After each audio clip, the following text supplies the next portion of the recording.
Last week we talked about why the children of Israel, the generation that came out of Egypt, was not allowed to go into the promised land. Does anybody remember what that was?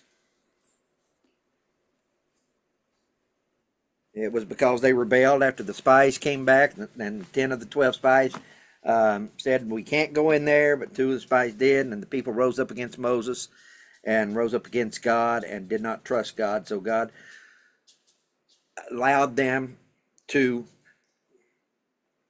they had said, why did God bring us out here to die in the wilderness? And God, in essence, tells them, oh, that's what you think I did? Now you are going to die here in the wilderness, right? What you accuse me of doing is now what's going to happen to you because you once again refused to trust me.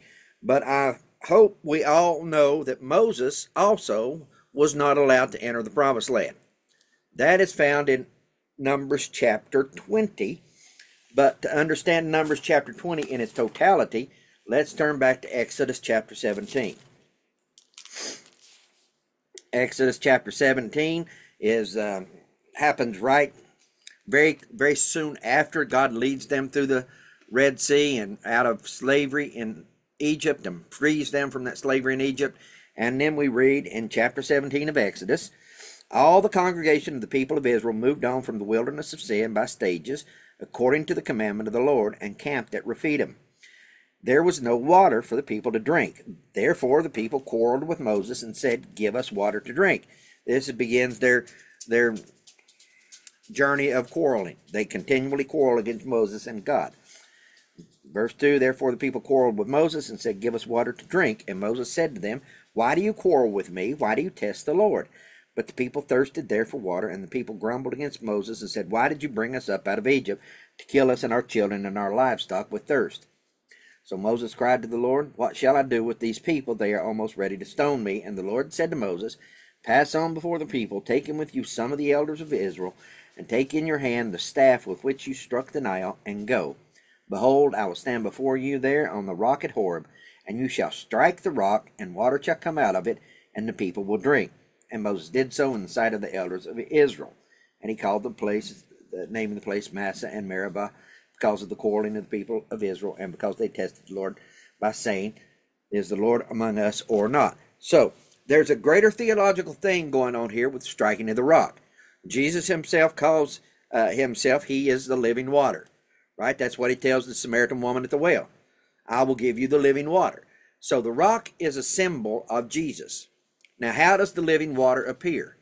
In the first instance, how does the living water appear? By the rock being struck. So the rock is Jesus. He is struck for us, and that produces the living water. So it's a prophecy of his upcoming crucifixion, the death and the suffering of the Messiah. So this is all part of that grand unfolding of details, more and more details as to what the Messiah would do. Well, here is a clue of what the Messiah is going to do. How is he going to save his people by living water? If you've been in the desert, when some of us have, water's important. If you don't have water, you're going to die fairly quickly without water. The people of Israel, the children of Israel, were going to die without water. So what was the means that God provided the water? It's by the rock being struck. That brings us to Numbers chapter 20. Any questions about Exodus 17? I know we talked about it weeks back, but okay. Verse 20. And the people of Israel, the whole congregation, now remember, they've started their wandering. God has told them, look, you're not going into the promised land. You're all going to die here in the wilderness. So we're going to see some of the same places. And the people of Israel, the whole congregation, came into the wilderness of Sin in the first month. So they come back to the wilderness of Sin. And the people stayed in Kadesh, and Miriam died there and was buried there. So Miriam is one of the first to die. Miriam is Moses' older sister. If you'll recall the story of Moses in his reed boat, when his mother hit him in the Nile River, it was Miriam who was spying out on him to see that Pharaoh's daughter had taken the baby to herself, and it was Miriam who offered her mother as a nursemaid. So that way, Moses was allowed to be raised in his own mother's home until he was of age, and then he had to go live with Pharaoh's daughter. but it was Miriam who has been with Moses this whole time. Now Miriam has died. Verse 2, now there was no water for the congregation. Of course there was no water for the congregation. They had to strike a rock last time they were here to get water. So there was no water for the congregation. God is bringing them back to a place of testing, but he's also going to teach them a theological truth. Now there was no water for the congregation, and they assembled themselves together against Moses and against Aaron. So the people are going to quarrel again. In verse 3, and the people quarreled with Moses and said, would that we had perished when our brothers perished before the Lord. So we wish God had killed us too. If you'll recall, after they rebelled against God about going into the promised land, God put a bunch of them to death, right? So they're saying, we wished we had died when they died. Why have you brought the assembly of the Lord into this wilderness that we should die here, both we and our cattle? And why have you made us come up out of Egypt to bring us to this evil place?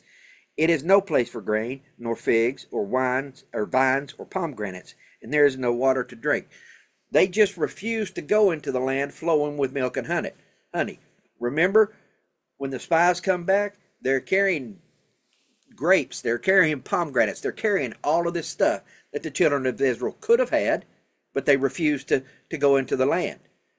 And now they're accusing Moses of bringing them here where there is no possibility of all of these things. They still haven't recognized that it's their own fault, that they're the fault. They're still accusing God and accusing Moses and Aaron of being the ones who have put this on them.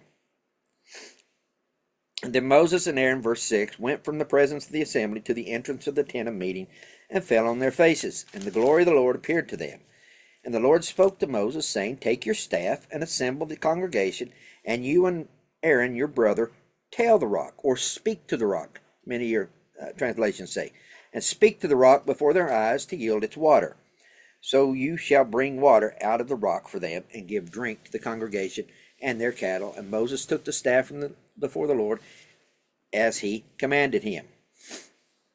Then Moses and Aaron gathered the assembly together before the rock, and he said to them, hear now, you rebels, shall we bring water for you out of this rock? And Moses lifted up his hand and struck the rock with his staff twice, and water came out abundantly, and the congregation drank, and their livestock. And the Lord said to Moses and Aaron, because you did not believe in me to uphold me as holy in the eyes of the people of Israel, therefore you shall not bring this assembly into the land that I have given them. These are the waters of Meribah, where the people of Israel quarreled with the Lord, and through them he showed himself holy. So, seems rather harsh that God says, Moses and Aaron, you're not going in either, because you did not lift me up as holy. Now, what is all of that about? If you'll recall, God says, Moses, I want you to speak to the rock. I think it's the very same rock that he struck the first time. They're coming right back to Meribah. And I think it's the very same rock that Moses struck the first time that living water flowed from. So God tells him, now, go speak to the rock. Go tell the rock to let its living waters flow. Go tell the rock to let its waters flow in the sight of all the people. But Moses is understandably very angry with the children of Israel, and he throws a temper tantrum right there, and he strikes the rock twice. Now, why is that showing God as unholy? That's what God has just said. And the Lord said to Moses and Aaron, because you did not believe in me to uphold me as holy in the eyes of the people of Israel, therefore you shall not bring this assembly into the lands that I have given to them. What is God talking about? Why is this so important to God that Moses not strike the rock again? Because remember what the rock is symbolic for. The rock is symbolic for Christ, right? So by striking the rock again, what Moses is in essence saying is what God does through the Messiah will not be sufficient. It has to be accomplished again, right? It's the same thing we find in Hebrews, right? The Hebrews tells us that Christ died once for all. His one-time sacrifice was all sufficient for all of humanity for all time. And this is why Protestants have such an issue with the Roman Catholic understanding of the Eucharist, or their communion. That's what they call communion, if you didn't know. Because what the official teaching of the Catholic doctrine is that Christ is sacrificed over and over and over and over every time the Mass is said. And every time the Mass is said, they have the Eucharist, they have communion. It's the very same sin that Moses and Aaron committed. They're saying that God was not holy enough to accomplish it in his way the first time. So Jesus has to suffer again and again and again and again. So it wasn't all sufficient. That means God is not God. That means God is not a holy God. That means God is not an omnipotent God. God sent his son to die one time. And that one time is all sufficient. And because Moses, by his actions, denied that lesson to the children of Israel, they didn't learn anything from Moses striking the rock. They didn't learn what God wanted them to learn. Therefore, Moses and Aaron is being punished too. So, questions about that before we move on, because we're moving on to something else. But you will come across where the fact that Moses and Aaron, even though they led God's people this whole time, they did not go into the promised land. They did not inherit the promised land. Only Joshua and Caleb. No questions? All right. Let's talk about a talking donkey. Ooh, well, chapter 21, we've got the story of the bronze serpent, but I've went over that in Sunday, so I don't think we need to go into that too much. Unless anybody got any questions about the bronze serpent, the brazen serpent on the pole. All right, so the children of Israel start fighting some battles and such, and then we come to chapter 22, because they have defeated Arad, they've defeated Shion, they defeated Og, and they're just moving on. And Og, the king of Bashan, came out against them, and he and all those people to battle. The Lord said, do not fear him, blah. So they win these battles. Then we come to chapter 22. Then the people of Israel set out and camped on the plains of Moab, beyond the Jordan at Jericho. And Balak, the son of Zippor, saw all that Israel had done to the Amorites, and Moab was in great dread of the people, because they were many. Moab was overcome with fear of the people of Israel, and Moab said to the elders of Midian, this horde will now lick up all that is around us, as the ox licks up the grass of the field. So Balak, son of Zippor, who was king of Moab at the time, sent messengers to Balaam, the son of Beor, at Pethor, which is near the river, in the land of the people of Amal, to call him, saying, behold, people has come out of Egypt, and they cover the face of the earth, and they are dwelling opposite me. Come now, curse this people for me, since they are too mighty for me.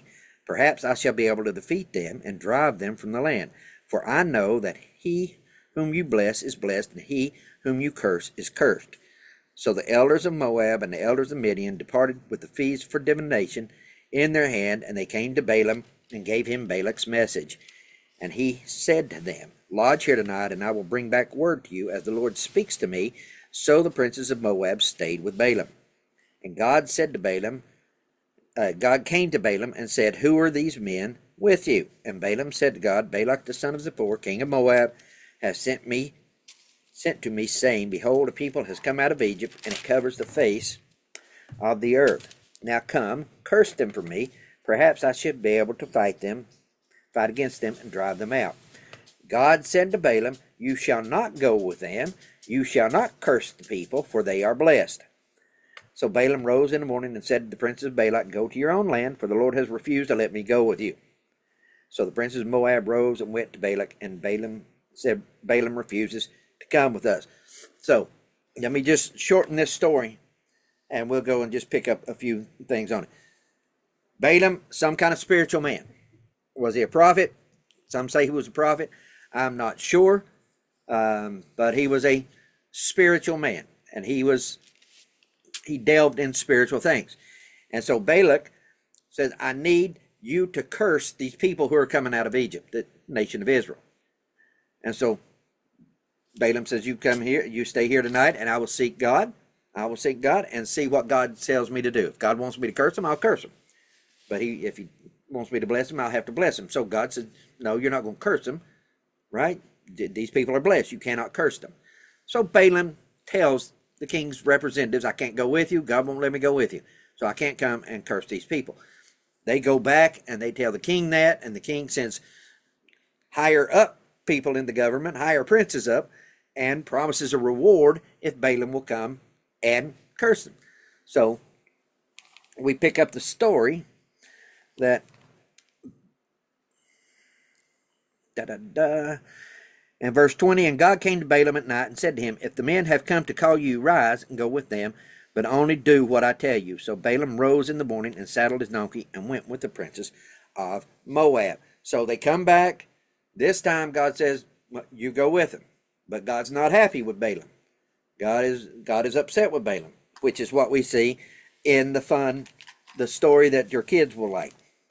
But God's anger, in verse 22, was kindled because he went. Well, God just told him to go, but the issue is, we see, both Peter and Jude allude to it, and we see, I think in chapter 31 of Numbers, that Balaam eventually finds a way to get his reward without technically cursing the children of Israel. And we'll talk about that in a little bit, because at this point, Balak has promised Balaam riches, and Balaam wants the riches. So God knows his heart. God knows he wants to go and curse the children of Israel and get the riches from Balak. Verse 22, but God's anger was kindled because he went, and the angel of the Lord took his stand in the way as his adversary. Now he was riding on the donkey, and his 2 servants were with him. And the donkey saw the angel of the Lord standing in the road with a drawn sword in his hand. And the donkey turned aside out of the road and went into the field. And Balaam struck the donkey to turn her into the road. Then the angel of the Lord stood in a narrow path between the vineyards, with a wall on either side. And when the donkey saw the angel of the Lord, she pushed against the wall and pressed Balaam's foot against the wall. So he struck her again. Then the angel of the Lord went ahead and stood in a narrow place, where there was no way to turn either to the right or to the left.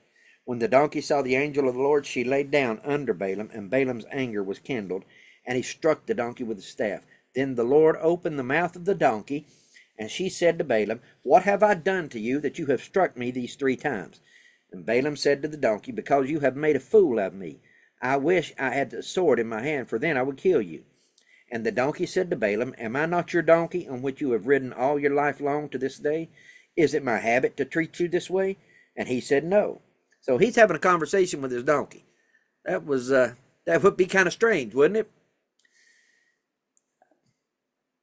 Then the Lord, verse 31, opened the eyes of Balaam, and he saw the angel of the Lord standing in the way, and with his drawn sword in his hand, and he bowed down and fell on his face. And the angel of the Lord said to him, notice that when Balaam bows down, the angel of the Lord does not raise him back up. That means this angel of the Lord is who? It means this angel of the Lord is Jesus. It's a pre-incarnate appearance of Christ. Every time in the scripture, if an angel, the angel of the Lord, the messenger of the Lord, remember that, don't get caught up on the word angel. That angelos, it means messenger, the messenger of the Lord. In this case, it's the Son. Every time the Son shows up in the Old Testament, he accepts worship. When it's Gabriel, when it's one of the other angels, they quickly tell the person, do not worship me, I'm a fellow servant, worship God alone. So the fact that this angel keeps Balaam bowing down to him tells us that this is a pre-incarnate appearance of Christ. Verse 32, and the angel of the Lord said to him, why have you struck your donkey these 3 times? Behold, I have come out to oppose you, because your way is perverse before me. So God knows what's on his mind. God knows what he's eventually going to do. The donkey saw me and turned aside from me these 3 times. If she had not turned aside from me, surely just now I would have killed you and let her live. And Balaam said to the angel of the Lord, I have sinned, for I did not know that you stood in the road against me. Now, therefore, if it is evil in your sight, I will turn back. And the angel of the Lord said to Balaam, go with these men, but speak only the word that I tell you. So Balaam went on with the princes of Balak. So, long story short, we have a series of, the king says, I want you to curse these people, and Balaam says, I need you to make me 7 new altars, and they sacrifice some animals on the 7 altars, 14 to be specific, I think. And then he says, okay, I'm going to seek God. And God tells him, and Balaam comes and gives a blessing to the children of Israel. So the first one here in verse 7, and Balaam took up his discourse and said, From Aram Balak has brought me, the king from Moab from the eastern mountains. Come, curse Jacob for me, and come, denounce Israel. In verse 8, how can I curse whom God has not cursed? How can I denounce whom God has not denounced? For from the top of the crags I see him, from the hills I behold him. Behold, a people dwelling alone, and not counting itself among the nations. Who can count the dust of Jacob, or number the fourth part of Israel? Let me die the death of the upright, and let my end be like this. So, that's his first oracle. They do it, the king takes him to a different part, and looks on a different part of the children of Israel, and we go through the same motions again. We build 7 new altars, and we sacrifice these animals on him, and then God gives him this oracle, the second of the 3 oracles. Rise, Balak, and hear. Give ear to me, O son of Zippor. God is not a man that he should lie, or a son of man that he should change his mind. Has he said, and will he not do it? Or has he spoken, and will he not fulfill it? Behold, I received a command to bless. He is blessed, and I cannot revoke it. He has not beheld misfortune in Jacob, nor has he seen trouble in Israel. The Lord their God is with them, and the shout of a king is among them. God brings them out of Egypt, and it is for them like the horns of a wild ox. For there is no enchantment against Jacob, no divination against Israel. Now it shall be said of Jacob and Israel, what has God wrought? Behold, a people, as a lioness it rises up, and as a lion it lifts itself. It does not lie down until it has devoured its prey and drunk the blood of the slain. Okay, then we do it again. His third oracle. I'm sorry, there's 4 of them, but the third oracle. So we go through the same process again, a different place, and here's what he says on this one. The oracle of Balaam the son of Beor, the oracle of the man whose eye is open, the oracle of him who hears the words of God, who sees the vision of the Almighty, falling down with his eyes uncovered. We're in chapter 24 now. How lovely are your tents, O Jacob, your encampments, O Israel, like palm groves that stretch afar, like gardens beside a river, like aloes that the Lord has planted, like cedar trees beside the waters. Water shall flow from his buckets, and his seed shall be in many waters. His king shall be higher than Agag, and his kingdom shall be exalted. God brings him out of Egypt, and is for him like the horns of a wild ox. And he shall eat up the nations, his adversaries, and shall break their bones in pieces, and pierce them through with arrows. He crouched, he lay down like a lion, and like a lioness who will rouse him up. Blessed are those who bless you, and cursed are those who curse you. That's a very famous saying. Why do we as Christians support the nation of Israel? Well, it's because Numbers 24:9, second part of verse 9 says, blessed are those who bless you, and cursed are those who curse you. So we bless Israel, right? But there's something else going on with these oracles. It's progressively getting more into prophecy about what will eventually happen, which is happens in the last oracle, chapter 24, verse 15. So they go back and do the whole routine all over again, and here's the final oracle. The oracle of Balaam the son of Beor, the oracle of a man whose eye is open, the oracle of him who hears the words of God and knows the knowledge of the Most High, who sees the vision of the Almighty, falling down with his eyes uncovered. I see him, but not now. I behold him, but not near. Now, listen to this. A star shall come out of Jacob. So, when the wise men are following a star, this is the star they're following. This is the star that they were looking for. This is the star that they were expecting. A star will rise from Jacob, Israel. Remember, Jacob and Israel, same people. So there's going to be a star that they're going to look for. A star shall come out of Jacob, and a scepter shall rise out of Israel. So the star is predicting the coming of a king. Right? Remember, that's what the kings, the wise men say to King Herod when they get there. Where is he who has been born king of the Jews? Why has he been born king of the Jews? Because Balak, in his last oracle, says a star is going to tell us that the scepter has arisen in Israel. A star shall come out of Jacob, and a scepter shall rise out of Israel, and it shall crush the forehead of Moab, and break down all the sons of Sheth. Edom shall also be dispossessed. Seir also his enemy shall be dispossessed. Israel is doing valiantly, and one from Jacob, the one with the scepter, and one from Jacob shall exercise dominion and destroy the survivors of the city. So, Balaam, God used Balaam and his trip there that Balaam undertook with the wrong motivations God used that to bring a prophecy of the coming Messiah. And that prophecy is it's further unfolding of the appearance of the Messiah. We know there's going to be a star. A new star is going to appear in Jacob. And when that new star appears, that means the king has been born. So this is what's going on. And Daniel, who was the chief of the wise men in Persia, I'm sure passed this knowledge on, Daniel's understanding of the scripture, and it had lasted all of that time. And when the star appears, then the wise men set out on their journey to the nation of Israel. And they go to the logical place. They go to King Herod, right? And they ask of King Herod, where's he who was born king of the Jews? And King Herod calls the priest in, the religious men in, and they say, oh, it's going to be born in Bethlehem, because that's a later prophecy. So they tell him there he's in Bethlehem, and then we know the Christmas story from there. So, chapter 25, we see the children of Israel falling into the worship of Baal. And if we turn over to, I think it's chapter 31. Chapter 31.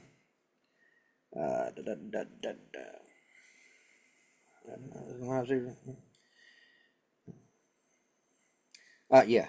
Look down at verse 16. Behold, these on Balaam's advice. So Balaam was not allowed to curse the nation of Israel. So he tries to get around God, because he still wants the recognition and the reward that Balak had promised him.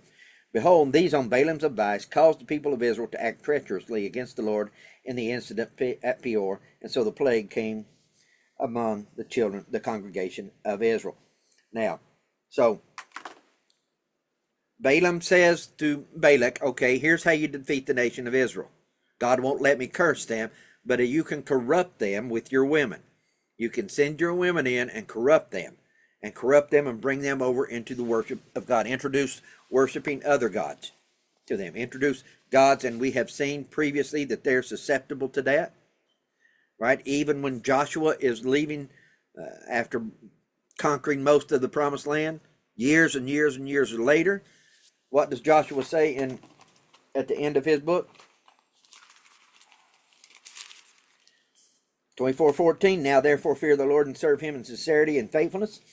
Put away the gods that your fathers served beyond the river and in Egypt. Beyond the river is the wilderness and Egypt, right? He's talking about the Jordan River. So all of those years later, the children of Israel are still clinging to these false gods that Balaam told Balak to introduce to the nation of Israel. So, questions, comments, concerns about the talking donkey?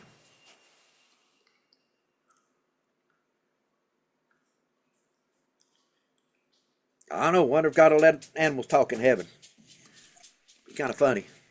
I'm assuming that they don't give any more information about what happened to the donkey, if he was sacrificed or whatever.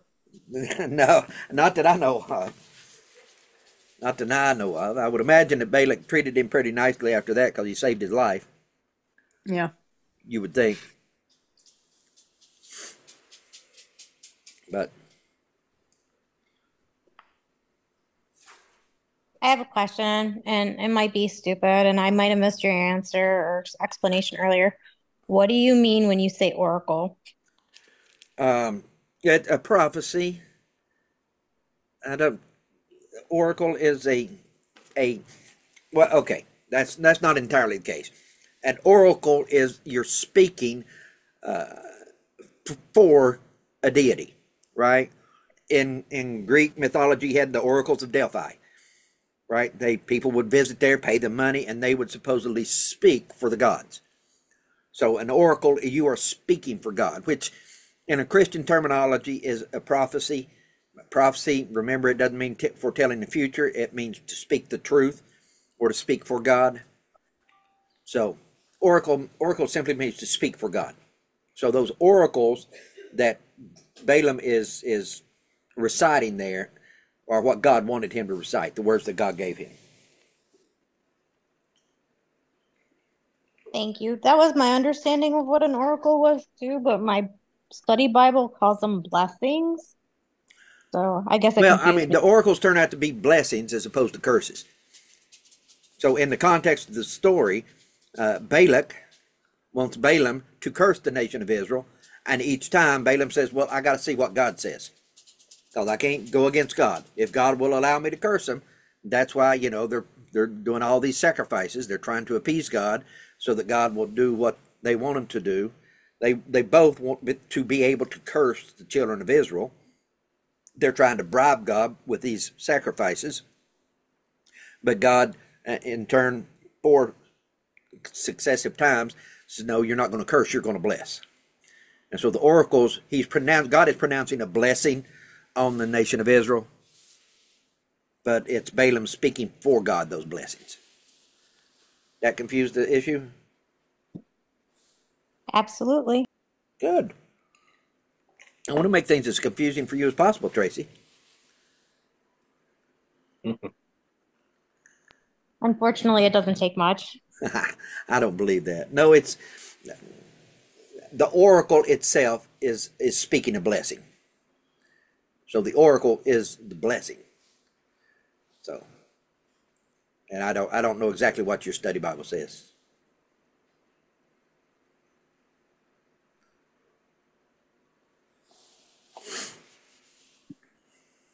It just says like the second blessing. It says Balaam's second blessing responds to Balak's complaint that Balaam should have cursed, not blessed the people. Yeah.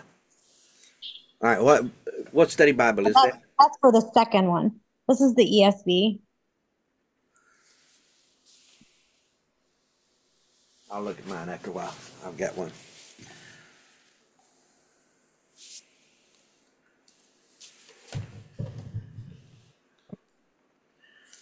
Any other questions, comments, concerns?